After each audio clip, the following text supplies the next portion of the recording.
Mahavatar foundation Zoom వేదికకి హృదయపూర్వకంగా ధన్యవాదాలు తెలియజేస్తూ ఉన్నాను.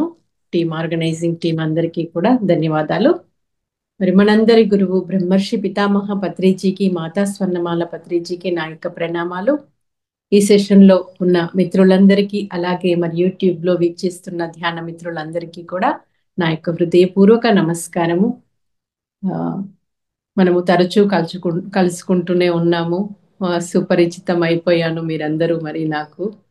సో ఈరోజు మళ్ళీ మహాకర్ ఫౌండేషన్ లో మీరు కూడా ఒక మెంబర్ అయిపోయారు. Yes ma'am. మరి ఈరోజు ఇంకొక అత్యద్భుతమైనటువంటి పత్రిజీ నుండి వచ్చినటువంటి జ్ఞాన సందేశమైనటువంటి ధర్మదేవత. మరి ధర్మదేవత అంటే ఎవరు, సృష్టికి ధర్మానికి ఏంటి అసలు సంబంధము, ఈ విషయాలన్నీ చక్కగా మనకి ఆ సందేశంలో తెలియజేస్తారు సారు. సో అందరము మరి శ్రద్ధగా దీనిని విందామండి. మరి దానికంటే ముందు సార్ ఇచ్చినటువంటి కొన్ని సుభాషితాలు. శాంతి ఎక్కడ నుండి వస్తుంది? ధర్మంలో ఉంటే శాంతి వస్తుంది, అధర్మంలో ఉంటే అశాంతి వస్తుంది. మరి మనకెప్పుడు శాంతి కావాలి అని కోరుకుంటాము. శాంతిని కోరుకున్నప్పుడు మనం ధర్మాన్ని పట్టుకోవాలి. ధర్మంలో ఉంటే శాంతి తనంతట తానుగా వస్తుంది. ఇక అధర్మంలో ఉండి అశాంతి తెచ్చుకుని ఆ అశాంతిని భరించలేక అశాంతిక వద్దు అని తెలుసుకుని ధర్మంలోకి వస్తున్నారు. అశాంతి ఏం చేస్తుంది? మనల్ని ధర్మంలోకి తీసుకొస్తుంది. ఇక ఇది వద్దురా, అది భరించలేకపోతున్నాము అశాంతిని. మరి అశాంతి వల్ల అసౌకర్యంగా ఉంటుంది, మనకి దుఃఖం కలుగుతుంది. కాబట్టి శాంతిని కోరుకొని ధర్మాన్ని పట్టుకోవడం జరుగుతుంది, అందరూ రావడం జరుగుతుంది. మరి శాంతిలోకి రావాలంటే ధర్మంలోకి రావాల్సిందే. శాంతిలోకి రావాలంటే కర్తవ్యంలోకి రావాల్సిందే. ఏమిటి మన కర్తవ్యము, మన బాధ్యత ఏమిటి? సత్యం తెలుసుకుంటున్నాము ధ్యానం చేసి. మరి మనం తెలుసుకున్న సత్యాన్ని మనం ఆచరిస్తూ సత్యం ద్వారా ధర్మాన్ని తెలుసుకుంటున్నాము. ఆ ధర్మాన్ని మనం ఆచరిస్తూ మరి తెలియని వారందరికీ కూడా దానిని తెలియజేయడం మన కర్తవ్యం, మన బాధ్యత. నువ్వు ఏం చెయ్యాలో తెలుసుకుని అది చెయ్యాల్సిందే. మరి మనం ఏదైనా చేయాలి అంటే మనకి ఏం చేయాలో ఫస్ట్ తెలియాలి. నువ్వు ఏది చూడాలో తెలుసుకొని అది చూడాల్సిందే. ఏది వినాలో తెలుసుకుని అది వినాల్సిందే. నువ్వు ఏది మాట్లాడాలో తెలుసుకుని అది మాట్లాడాల్సిందే. ఇదంతా కూడా మరి ధర్మం కిందికి వస్తుంది. ఎప్పుడైతే మనం ధర్మాన్ని తెలుసుకొని ధర్మాన్ని ఆచరిస్తామో అప్పుడు శాంతి సహజంగానే మనకి లభిస్తుంది. మన లోపల శాంతి లభిస్తే మరి మన యొక్క ఆ ప్రపంచంలో కూడా, ఆ భూమి మీద కూడా శాంతి స్థాపన అనేది జరుగుతుంది. బయట జరుగుతున్నటువంటి ఈ యుద్ధాలకి కానీ, ప్రకృతి వైపరీత్యాలకి కానీ, అలజడులకు కానీ మూలం ఎక్కడుందండి? మన లోపలే ఉంది.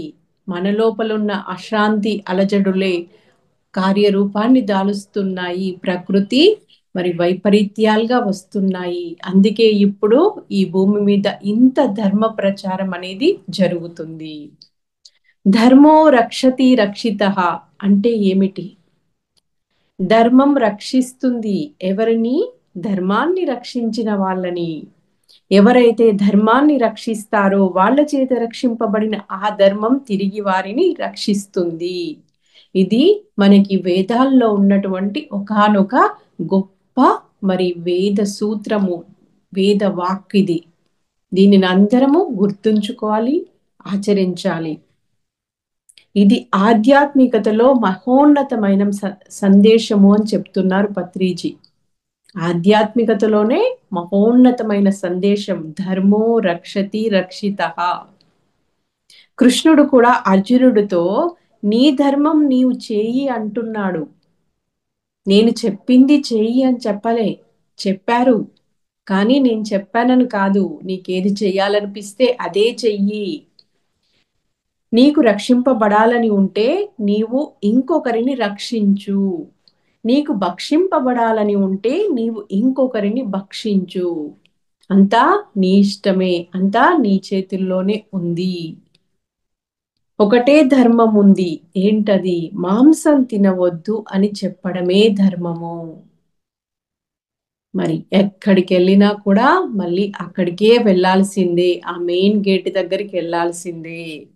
ధ్యానం చేయి అని చెప్పడమే ధర్మము. హింస చోడో హంస పకడో అని చెప్పడమే ధర్మము. హింసని వదిలిపెట్టు. హంస అంటే శ్వాసని పట్టుకో. వదిలిపెట్టాల్సిన దాన్ని వదిలిపెట్టి పట్టుకోవాల్సిన దాన్ని పట్టుకో. అంతకన్నా వేరే ధర్మం ఇంకా ఏదీ లేదు అని చెప్తున్నారు మరి పత్రిజీ. మరి ఎప్పుడెప్పుడైతే అధర్మం పెళ్ళుబుకుతుందో, అధర్మం మరింతగా విజృంభిస్తుందో, ఎప్పుడెప్పుడైతే ధర్మం క్షీణిస్తుందో, అప్పుడప్పుడంతా నేను వస్తుంటాను అని ఎవరు చెప్తున్నారు అంటే ధర్మదేవత చెప్తుంది. దుష్ట శిక్షణ, శిష్ట రక్షణ. దుష్ట శిక్షణ అంటే దుష్టులకి, చెడు చేసే వాళ్ళకి, అధర్మంలో ఉండే వాళ్ళకి శిక్షణనిస్తుంది. ఎవరైతే ధర్మ మార్గంలో ఉంటారో వారంతా శిష్టులు, వారికి రక్షణ ఇస్తుంది ధర్మదేవత. ఎప్పుడైతే దుష్టత్వం పోయి శిష్టత్వం వస్తుందో నీకు ఇక శిక్షణ అవసరం లేదు. శిక్షణ ఎవరికి కావాలి? దుష్టత్వంలో ఉన్నవారికి శిక్షణ అవసరము. నీవు శిష్టత్వంలోకి వస్తే నీకు శిక్షణ అవసరమే లేదు ఇంకా అని చెప్తున్నారు. ఎప్పుడైతే నీవు శిష్టత్వం నుంచి ఇంకా ఎదిగి ఒక ఋషిగా అవుతావో నీవు కూడా ఆ సత్యలోకవాసి అవుతావు.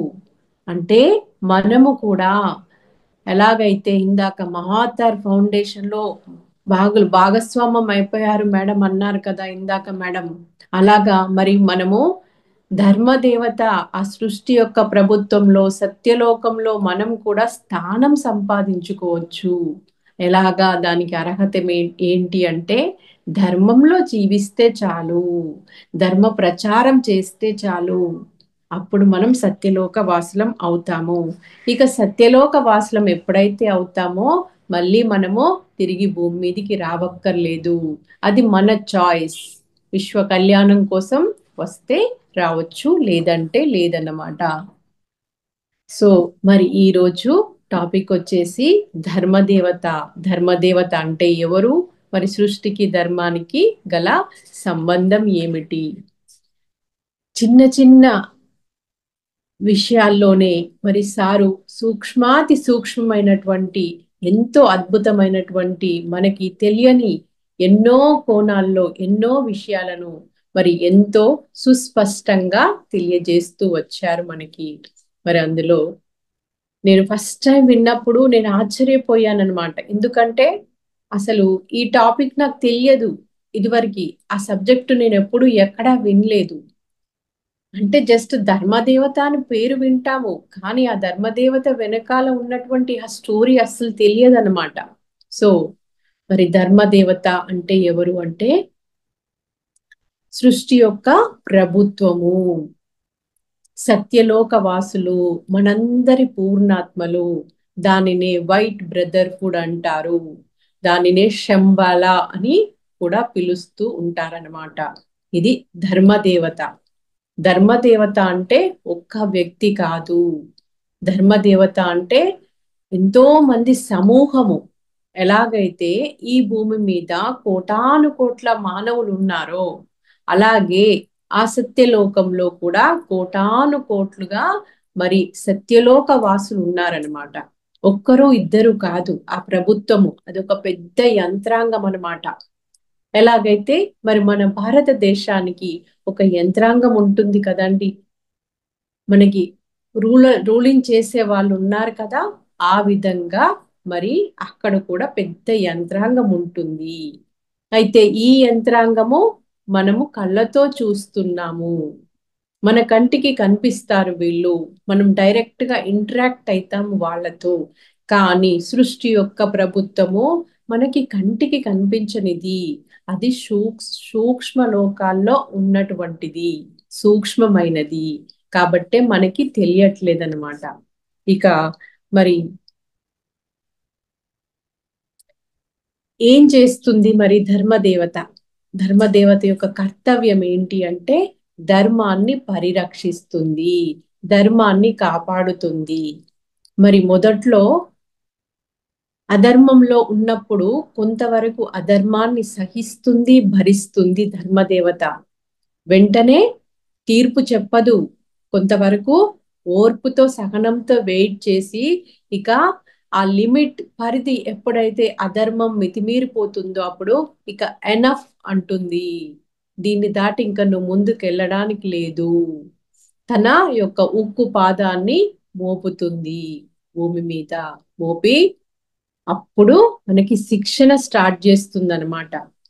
ఆ అధర్మాన్ని సహిస్తుంది, కొంతవరకు భరిస్తుంది, అధర్మాన్ని ధర్మంగా పరిమారుస్తుంది అన్నమాట. అది ధర్మదేవత యొక్క గొప్పతనము.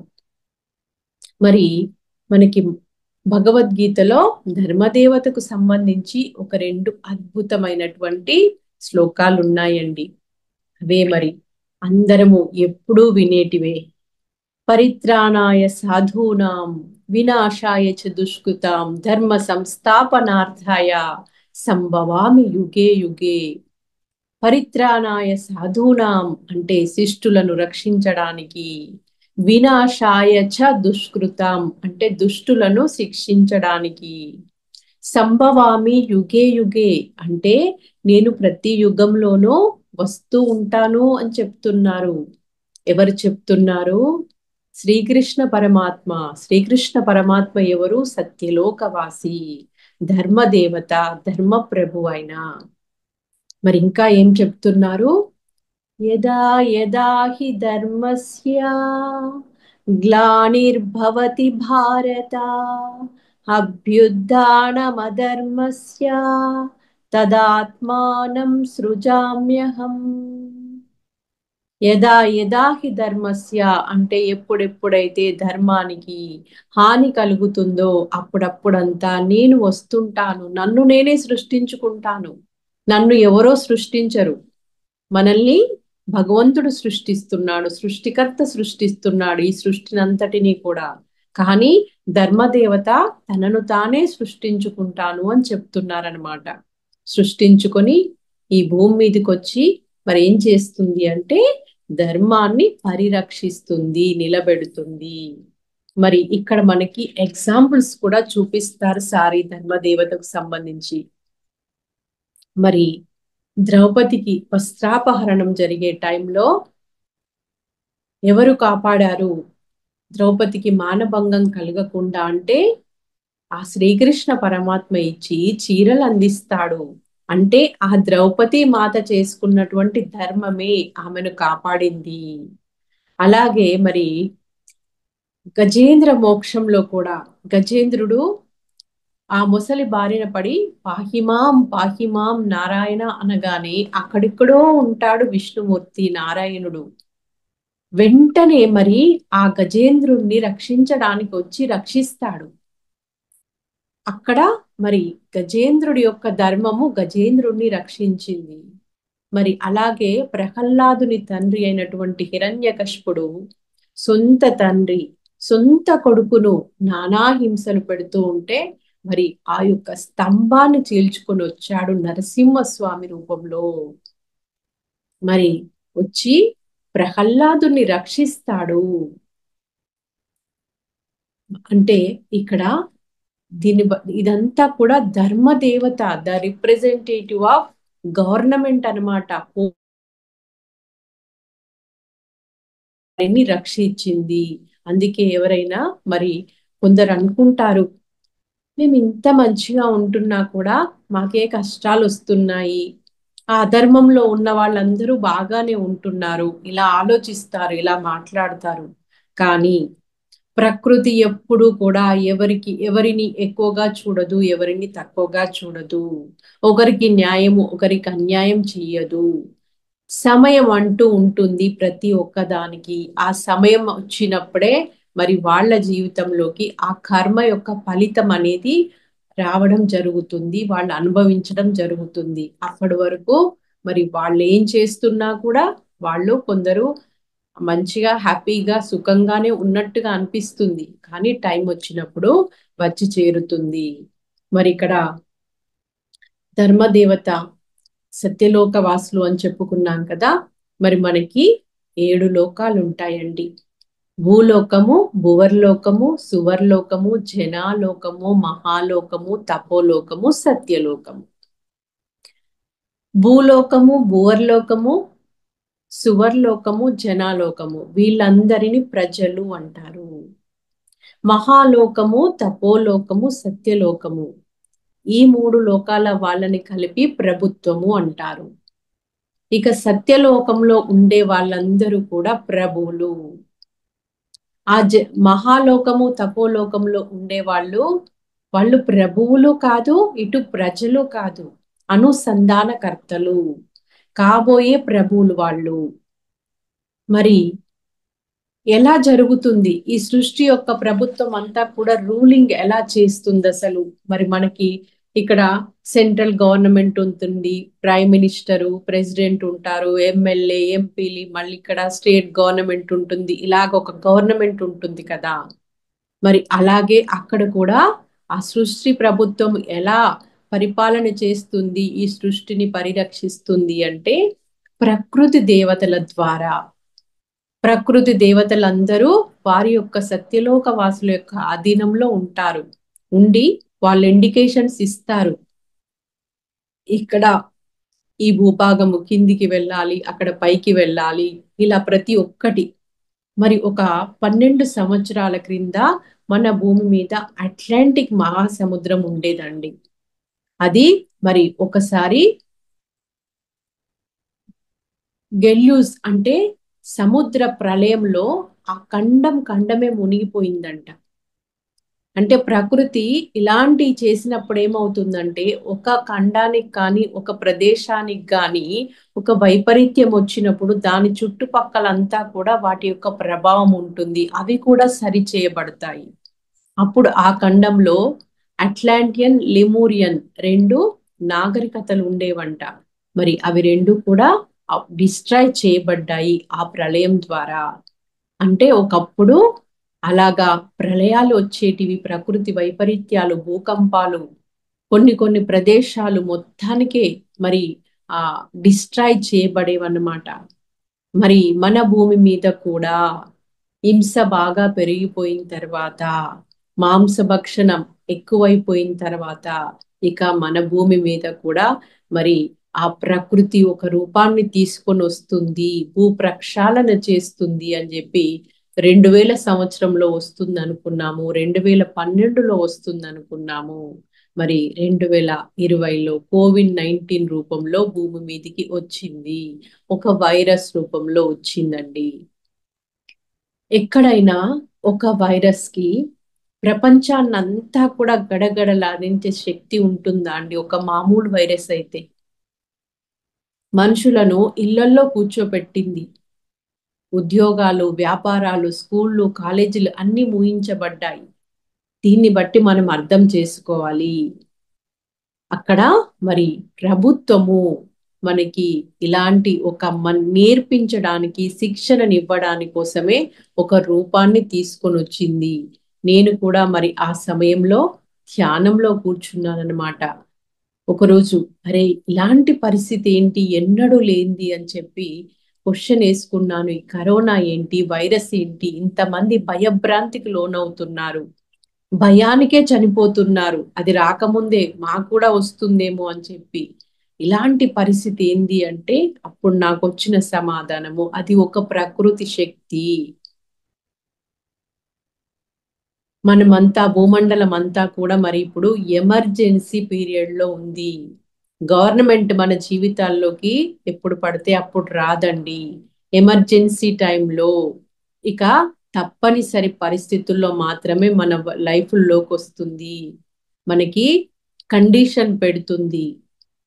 మరి ఆ టైంలోనన్నా మనము రియలైజ్ కావాలి, ఓహో నేను ఎక్కడో సరి చేసుకోవాల్సి ఉంది, అందుకే ఇలాంటి పరిస్థితి నాకు వచ్చింది అని చెప్పి మనము రియలైజ్ అయిపోయి మరి మనల్ని మనము చెక్ చేసుకొని సరి చేసుకుంటే ఫ్యూచర్లో ఇలాంటివి మళ్ళీ మనం ఫేస్ చేయాల్సిన అవసరం రాదండి. అది ఎందుకు వచ్చిందో తెలుసుకోలేదు, ఎలా పోయిందో కూడా తెలియదు. ఉన్నది వచ్చింది, కొంతకాలం ఉంది, నేర్పించాల్సింది నేర్పించింది, అక్కడ బ్యాలెన్స్ చేయాల్సింది బ్యాలెన్స్ చేసింది, వెళ్ళిపోయింది. అది వెళ్ళాలనుకుంది వెళ్ళింది, మనం వెళ్ళగొడితే వెళ్ళలేదు. మరి అట్లాంటి మళ్ళీ పరిస్థితి రావద్దు అంటే ఇప్పటికైనా ఈ భూమి మీద ప్రతి ఒక్క ప్రాణి, ప్రతి ఒక్క జీవి మనలాగనే స్వేచ్ఛగా హాయిగా ఆనందంగా జీవించడానికే ఆ సృష్టికర్త ద్వారా పరమాత్మ ద్వారా సృష్టించబడ్డారు అని తెలుసుకోవాలి. ఫ్రెండ్షిప్ చేయాలి అందరితో. కరుణ అనే దాన్ని మరి ఆ మూగ ప్రాణుల పట్ల కరుణా ధర్మాన్ని మనం నిర్వర్తించాలి. మరి అలాగే మన ఇళ్లల్లో కూడా తల్లి తండ్రి కూడా ఒక గవర్నమెంటే. ఏం చేస్తారు ఈ తల్లి తండ్రి కూడా ఇంట్లో పిల్లల్ని ఇలా ఇది చెయ్యకూడదు, అది చెయ్యాలి, ఇలా ఉండాలి, అలా ఉండాలి, ఒక ట్రైనింగ్ ఇస్తారు. పిల్లలు ఏదన్నా తప్పు చేసినా కూడా వెంటనే వాళ్ళను శిక్షించరు. పోనీలే వాడు నేర్చుకుంటాడులే అని చెప్పి మరి వాళ్ళకి కాస్త సమయాన్ని ఇస్తారు. అప్పుడు కూడా వాడు నేర్చుకోలేదనుకో మరి అప్పుడు కొట్టి తిట్టి కూడా కొన్నిసార్లు పిల్లలకి నేర్పించాల్సి వస్తుంది. స్కూల్లో టీచర్లైనా అంతే, ఇంట్లో తల్లిదండ్రులైనా అంతే. గవర్నమెంట్కి సెలవులు ఉండయండి, 24 ఆన్ డ్యూటీ. తల్లి చూడండి, ఆమె మరి ఎప్పుడు ఆన్ డ్యూటీలోనే ఉంటుంది. రేపొద్దున బ్రేక్ఫాస్ట్ ఏం ప్రిపేర్ చేయాలా అనే దానికి కూడా మరి ముందు రోజే ప్లాన్ చేసుకొని రాత్రిపూటనే దానికి సంబంధించినటువంటి అన్ని ప్రిపేర్ చేసుకుంటుంది. పిల్లలకు ఆ ఏ రాత్రి కానీ పగలు కానీ ఏ సమయంలోనైనా 24 అవర్స్ అందుబాటులో ఉంటుంది. వాళ్ళకంతటి చక్కటి కేర్ తీసుకుంటుంది. అంటే ఒక గవర్నమెంట్, ప్రభుత్వము, ధర్మం, దేవత అంటే ఇలా ఉంటుందన్నమాట. మరి అట్లాగే మనము కోర్టులో కూడా ఒక దృశ్యాన్ని చూస్తామండి. ఒక ధర్మదేవత విగ్రహాన్ని చూస్తాము మనము. ఆమెకి కళ్ళకి గంతలు కట్టి ఉంటాయి, చేతిలో త్రాసు ఉంటుంది. అది మనం ఎన్నోసార్లు చూసాము, కానీ దాని వెనకాల ఉన్న అర్థం పరమార్థం మనకు తెలియదండి. ఇక్కడ ఏం చెప్తున్నారు అంటే మరి ఈ 2 కళ్ళు మూసుకుంటేనే ధర్మము ఈ కంటితో చూడబడేది కాదు, అది 3వ కన్నుతో జ్ఞాన నేత్రంతో మాత్రమే తెలుస్తుంది ధర్మం అనేది. ఈ 2 కళ్ళు మూసుకున్నప్పుడు మాత్రమే ఈ 3వ కన్ను ఓపెన్ అవుతుంది, అప్పుడే నీకు ధర్మం తెలుస్తుంది అని దానికి సింబాలిక్ గా ఆ కళ్ళకి గంతలు కట్టి ఉంటాయి అని చెప్తారు సారు. మరి అలాగే ఆ చేతిలో త్రాసు ఉంటుంది కదండి, ఆ త్రాసు ఏం చెప్తుందట అంటే నీకు ప్రకృతి లెక్కలు కట్టి తూచి మరీ ఇస్తుంది. నువ్వు ధర్మంలో ఉంటావా నీకు రక్షణ లభిస్తుంది, నువ్వు అధర్మంలో ఉంటావా నీకు శిక్షణ, ఇంకా అధర్మము మితిమీరిపోయినప్పుడు శిక్ష లభిస్తుంది, లెక్కలు కట్టి మరీ ఇస్తుంది అని ఇక్కడ చెప్తున్నారనమాట. చూడండి ఎంత సూక్ష్మం ఉంది. మరి అందుకోసమే మరి మనం ఎప్పుడు కూడా ఇతరులకి అన్యాయం చెయ్యకూడదు, దౌర్జన్యం చెయ్యకూడదు, ఇతరుల స్వేచ్ఛని మనం హరించకూడదు, ఆధిపత్యం చెలాయించకూడదు. తల్లిదండ్రులు పిల్లల మీద ఆధిపత్యం చెయ్యకూడదు. భార్యాభర్తలు ఇద్దరూ కూడా ఒకరిపైన ఒకరి ఆధిపత్యం కాదు, ఒకరి పట్ల ఒకరి ప్రేమానురాగాలు ఉండాలి, బాధ్యత ఉండాలి, అండర్స్టాండింగ్ ఉండాలి, మంచి ఫ్రెండ్షిప్ తో జీవించాలి. ధర్మం అనేది అంతటా పాటించాలి, ఒక దగ్గర ఉండి ఒక దగ్గర లేకపోవడం కాదు అన్నమాట. మరి ఇక్కడ ఒక చిన్న స్టోరీ చెప్తారు సార్. ఒక భక్తుడు అంటే మనకి ఆస్తికుడు నాస్తికుడు ఇద్దరికి మహమ్మద్ అనే అతనికి ఇంకొక అతనికి యుద్ధం జరుగుతుందంట. యుద్ధం జరుగుతున్నప్పుడు ఈ మహమ్మద్ ఏమో ఆస్తికుడు, భగవంతుని నమ్మేవాడు, ధర్మాన్ని ధర్మదేవతను విశ్వసించేవాడు.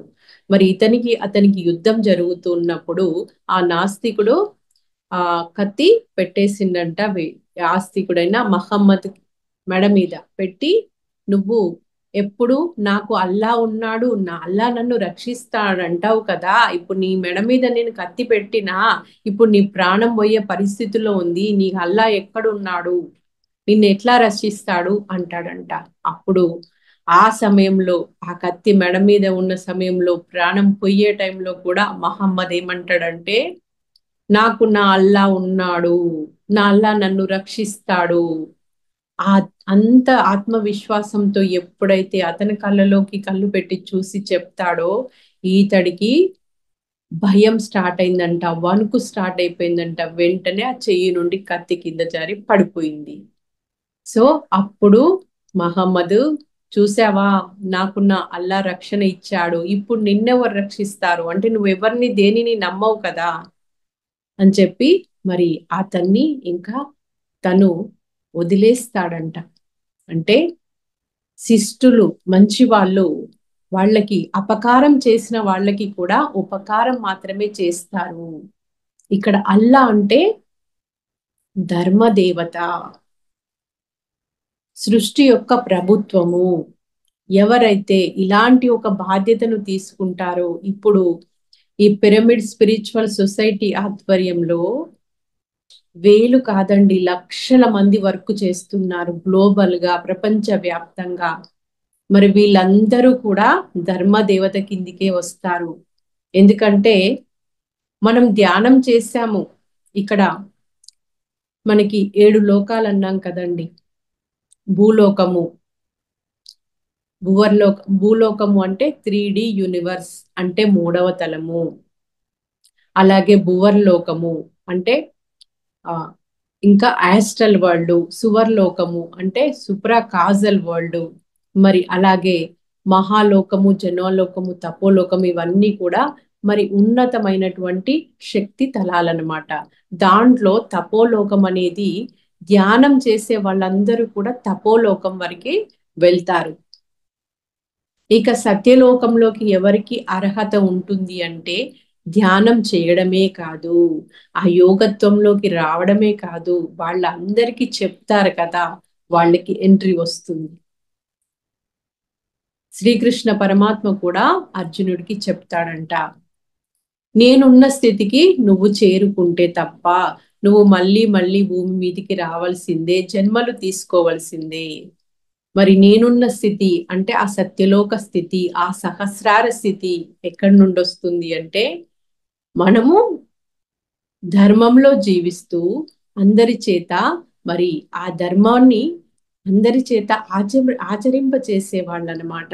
మరి అలాంటి స్థితికి రావాలి అంటే ముందు మనం ధర్మం తెలుసుకోవాలి, దాన్ని మనం ఆచరించాలి అన్నమాట.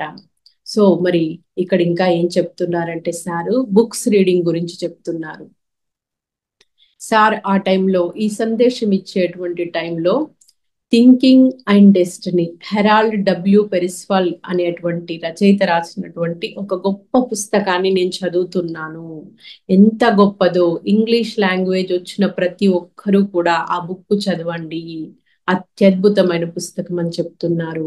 మరి అలాగే చాలా మంది ధ్యానం ఒక్కటే చేస్తారు, పుస్తకాలు చదవడాన్ని పెద్దగా ఇంట్రెస్ట్ చూపించరు, పట్టించుకోరు. అలాగే సజ్జన సాంగత్యానికి కూడా వాళ్ళకి ఇంట్లో మంచి స్మార్ట్ ఫోన్ ఉంటుంది, టైం ఉంటుంది, కానీ ఇలా నలుగురితో కలిసి సాంగత్యం చేస్తూ చక్కగా మరి ఆ సాంగత్యంలో ఉన్నప్పుడు ఎన్నో సత్యాలు తెలుస్తాయి మనకి.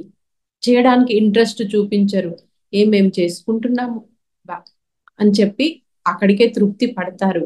ఎక్కడ తృప్తి పడాలో అక్కడ పడాలి, ఎక్కడ తృప్తి పడకూడదో అక్కడ తృప్తి పడకుండా ఉన్నప్పుడే మరి ఇంకా మనము ఆ ముందుకు వెళ్తాము, ఇంకా మనకు కావాల్సిన దాన్ని పొందుతాము. సో సార్ ఏం చెప్తున్నారు ఇక్కడ అంటే ప్రతి ఒక్కరూ ప్రతిరోజు భగవద్గీత చదవండి. భగవద్గీతలోని ఎన్నో అత్యద్భుతమైన శ్లోకాలు ఉన్నాయి. వాటిని చదవడమే కాదు, వాటిని అర్థాన్ని తెలుసుకోవాలి. వాటిలో కనీసము 100లో కనీసం ఒక 10% అన్నా మనం ఆచరణలో పెట్టాలి.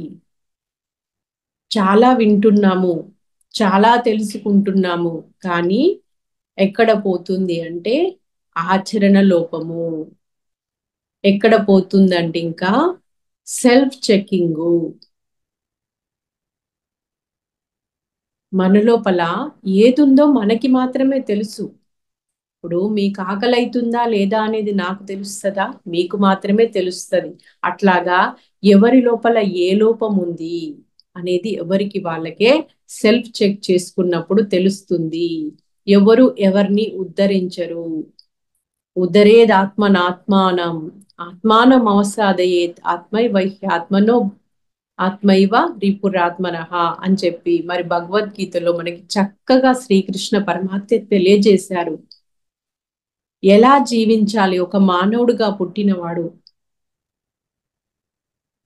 ఎన్నో మన యొక్క ఆ జీవితానికి సంబంధించి అన్ని కోణాలు, అన్ని అంశాలు భగవద్గీతతో పాటు మరి ఉత్తర గీతలో కూడా ఎంతో అద్భుతంగా తెలియజేశారు శ్రీకృష్ణ పరమాత్మ.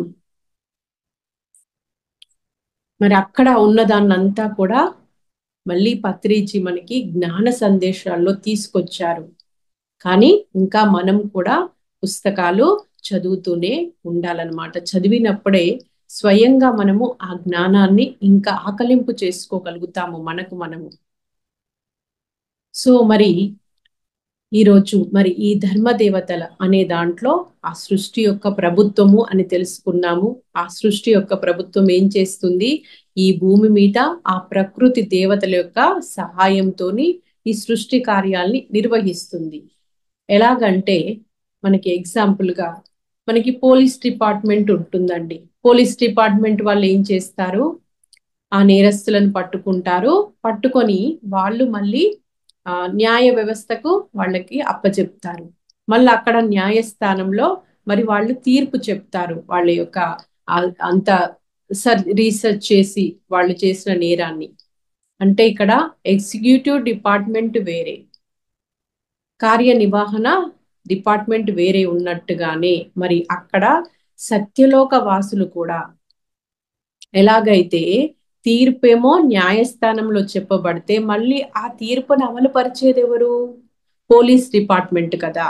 ఈ రెండింటి సమన్వయంతో కోఆర్డినేషన్తో మరి అక్కడ వర్క్ జరుగుతుంది కదా. అలాగే మరి సత్యలోక వాసులు ఈ సృష్టిని ఎలా నడిపిస్తున్నారు, ఎక్కడ ఏది ఎక్కువగా ఉండాలి, తక్కువగా ఉండాలి, ఎక్కడ ఏది సరిచేయబడాలి, ఇదంతా కూడా ప్రకృతి దేవతల యొక్క సహాయంతో చేస్తారు. ఆ ప్రకృతి దేవతలు అటు ఆ సత్యలోక వాసులతో అలాగే ఈ భూలోక వాసులకి మధ్య అనుసంధానకర్తలుగా ఉంటారన్నమాట. ఉండి వాళ్ళు ఇక్కడ ఎన్నో రకమైనటువంటి ప్రక్షాళన కార్యక్రమాలు చేస్తారు. ముఖ్యంగా మరి ఎప్పుడైతే ఇక ధర్మం అనేది అడుగంటి పోతుందో, ఎప్పుడైతే అధర్మం పెళ్ళుక్కుతుందో అప్పుడు ఇక స్వయంగా ఆ పరమాత్మ ఆ ఒక సాకారంలో భూమి మీదకి వస్తారు. మరి ఇదివరకు కూడా మనందరికీ తెలుసు, రామావతారం కానీ, కృష్ణావతారం కానీ, బుద్ధావతారం కానీ ఆ కోవలోకి చెందినవే. వాళ్ళు మరి అప్పుడున్న కాలమాన పరిస్థితులకు అనుగుణంగా ఒక రూపాన్ని తీసుకొని భూమి మీదకి వచ్చి ధర్మాన్ని పునఃస్థాపించారు, శాంతిని నెలకొల్పారు. మరి అదే కోవకి చెందిన వారు మన గురువు గారైన పితామహ పత్రిజీ. ఇదంతా కూడా కల్కి అవతారం అండి. కల్కి అంటే ఇక్కడ ఒక్క రూపంతో రాలేదు, ఒక సైన్యంతో వచ్చారు. ఎవరైతే ఈ ధర్మాన్ని నిలబెట్టడానికి కంకణం కట్టుకొని పని చేస్తున్నారో వాళ్ళందరూ కలిస్తేనే, ఆ చైతన్యం అంతా కలిస్తేనే ఒక కల్కి అవతారం ఇది. ఇది సమస్త మానవ జాతి కోసం వచ్చిన అవతారము. అక్కడనేమో ఒక పర్టిక్యులర్ కృష్ణుడు కొంతమంది రాక్షసుల సంహారము, రాముడు కొంతమంది రాక్షసుల సంహారము, ధర్మాన్ని ఆచరించి రాబోయే కాలంలో ఆ ధర్మ ప్రభు ఎలా ఉండాలో చూపించారు. మరి ఇప్పుడు అలా కాదు. ఈ కలి అంతమైనటువంటి ఈ సమయంలో ప్రతి ఒక్క మానవుడిలో కూడా ఆ రాక్షసత్వం అనేది ఉంది. ప్రతి ఒక్కరి లోపల మరి పరివర్తన రావాలి. ఈ యుగం అంతం చేయబడకుండానే మళ్ళీ నూతన యుగము, అలాగే ఈ శరీరాల్లోనే ఉంటూ కూడా మనం ఇప్పుడు ఎన్నో జన్మలు ఎత్తుతున్నామండి. ఇదే శరీరంలో ఉంటూ ఒక జన్మ తాలూకు కర్మలన్నీ రిలీజ్ చేసుకుంటున్నాము, మళ్ళీ ఇంకొక లైఫ్ తీసుకుంటున్నాము. ఇలాగా ఈ సత్యయుగంలో మనము జీవించడాని కోసము మరి ఒకే శరీరంలో కూడా ఎన్నో జన్మలు ఎత్తుతూ మన యొక్క కణ నిర్మాణంలో మన డిఎన్ఏలో మార్పులు చేసుకుంటున్నటువంటి సమయం అన్నమాట. సో మరి అందుకోసమే ఎంతో జాగ్రత్తగా ఉండాలి. ఈ సమయంలో మన వాస్తవాన్ని మనమే సృష్టించుకుంటున్నాము. మన ఆలోచనల ద్వారా, మన మాటల ద్వారా, మన చేతల ద్వారా. మరి మనం తినే ఆహారము మన మనసులో శక్తిగా మారి మనసును పనిచేపిస్తుంది. కాబట్టి మరి ఇప్పుడంతా కూడా సాత్విక ఆహారం మాత్రమే తీసుకోవాలి మనము.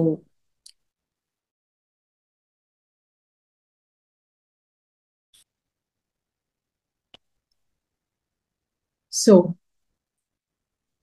ఇది ఫ్రెండ్స్, మరి ఈరోజు ధర్మదేవత అంటే ఎవరు, మరి ఆ ధర్మదేవత ఎక్కడుంటుంది, ఏం చేస్తుంది, అలాగే ఈ సృష్టికి ఆ సృష్టికర్తకి అలాగే మరి ఆ ధర్మదేవతకి సంబంధం ఏమిటి, ఇదంతా మనము చక్కగా తెలుసుకున్నాము. మరి కరోనా రూపంలో వచ్చినటువంటి ఆ ప్రకృతి దేవతను చాలా మంది సరిగా అర్థం చేసుకోలేదు. ఒక మహమ్మారి అనేసి ఆ విధంగా చూశారు. మరి అలా కాకుండా మనము ఇంకా రాబోయే రోజుల్లో ఇలాంటి ప్రకృతి వైపరీత్యాలు, ప్రకృతి ఒక ఒక రూపంలో మన దగ్గరకు వచ్చి నేర్పించక ముందే మరి మనంతట మనమే చక్కగా ప్రతి దాన్ని ఆచితూచి ఆచరిస్తూ అందరి చేత ఆచరింపజేస్తూ మరి ధ్యానం చేస్తూ సత్యాన్ని తెలుసుకొని మరి ధర్మంలో జీవిస్తూ ఉన్నప్పుడు ఇక అంతా కూడా ఆనందమే ఉంటుంది. సో మరి ధ్యానం ధ్యానం ధ్యానం ద్వారా ధర్మము ధర్మము ధర్మము ద్వారా శాంతి శాంతి శాంతి.